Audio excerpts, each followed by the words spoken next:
Generators and propane tanks, you know, I'm lifting those all weekend, and so you can wear a skirt tomorrow. So how do you decide where you are going to locate at any given time? A lot of it is prearranged by, you know, office buildings or event organizers that call and say, we want you to come. He's reached out to a couple of building managers to say, you know, you have a good location, can I call you and come once a week for lunch? And we actually had a few people reach out to us yesterday and say, can you come for lunch at my office? It would be great to see you. And we took cards and things like that, so he'll set it up. So I assume after a while, you'll develop a pattern. You'll know this place is a really good place to be on Wednesday afternoon. Exactly. And he'll have a schedule down that's a rotation. You know, every other Wednesday he'll be at one place, and Tuesdays he'll always be here.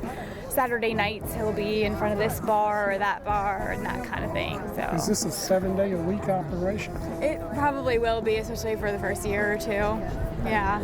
I don't know yet if we can do lunch and dinner in the same day, but he's under the impression that late night is going to be a little bit more profitable for us than lunch. So he may end up doing like Monday, Tuesday, Wednesday lunch, Thursday, Friday, Saturday late night. When we met, he was in culinary school, and he's been in restaurants since he was like 14, since he could work.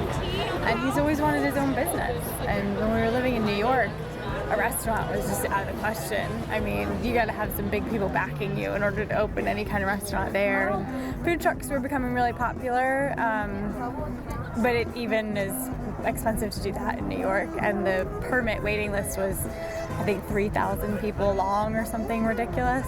And he's always wanted to live here in North Carolina, and we saw that there was a huge food culture and said, you know, with the universities there, that could really be great. So a year ago, here we are.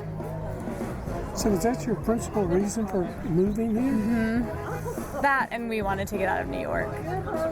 We wanted somewhere new, different, but nicer people.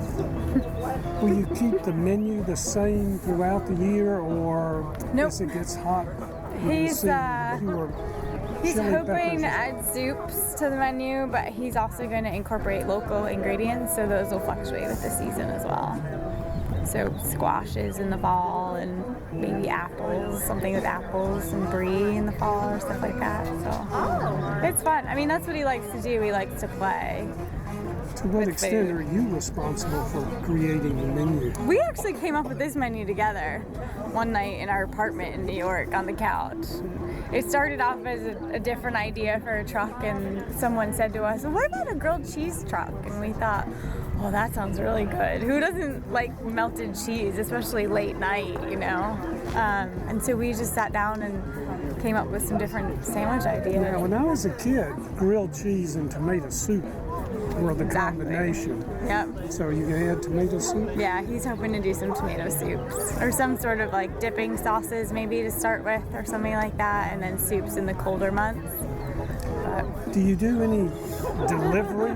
Can somebody call you and say, I want 40 of those funny grilled cheese sandwiches with squash in them? Yeah, he's definitely interested in doing catering services and doing some sort of program where he can pre-order.